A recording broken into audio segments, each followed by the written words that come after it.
at 5:20. Anchor Dog Nell has a brand new haircut. She's ready for her next segment with our regulars, Vicki and Richard Horowitz from Barkbusters. They're the master trainers, dog therapists. You're our go-to people when it comes to all things Thank dog. you. Thank you. So we're talking dog safety. Obviously, it's been a brutal winter so far, brutal month. Let's talk safety tips, starting off with hydration. I think a lot of times you think summer, dogs need to drink a lot of water, but you're saying in the winter, watch out for that too. Hydration and nutrition are very important in the winter. Our bodies burn more calories, so you really may need to adjust the amount of food that your dog gets in the winter, as well as hydration. They drink more.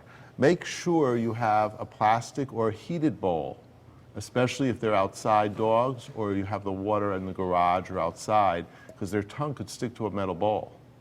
Wow, As didn't well, even it can think about freeze. that. As well, it freezes more readily in metal, gets colder faster. And some dogs we've been discussing are kept outside in dog That's houses. correct, So right. what are some safety tips there? Should they be left outside when it's this cold? So as far as the winter weather, you could put them in a house. They can have a dog house. If you have a dog house, you should try to have it so that it is covered so that the air and the wind don't get inside. Also have it to be the right size for your dog.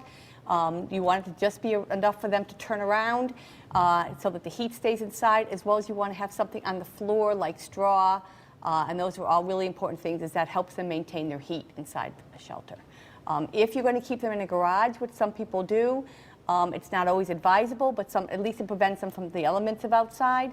The major thing you have to watch out for there is if you have any antifreeze on the ground, is that it's has a nice sweet smell, and they may taste it, and it can be very toxic. So that's the problem with keeping dogs in the garage.